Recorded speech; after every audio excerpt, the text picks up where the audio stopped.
Gumamit ka din ba nito, Sisi, ng BC Toner? Napakaganda naman kasi ng quality ng BC Toner na to is nakagaganda talaga siya ng balat at nakaka-refresh at nakaka-glass skin. Pero maging aware lang po tayo ha, kasi may nagkalat na po yung fake. So nakabili po ako ng fake.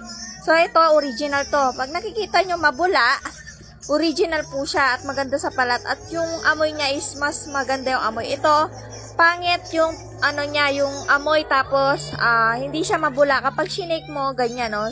Ganyan po yung ano niya, yung bula niya, ang konti lang ng bula. So pero ito original po to. Tinry ko siyang gamitin, nakaka-itchy ng balat itong fake kasi fake nga, 'di ba?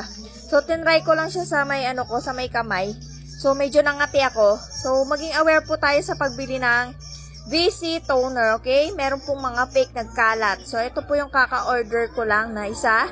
Tinry ko sa ibang shop. So, kailangan aware po tayo sa pagbili. Kapag hindi po siya mabula, fake po siya. And then, ito, original, itong mabula. Maganda po siyang toner.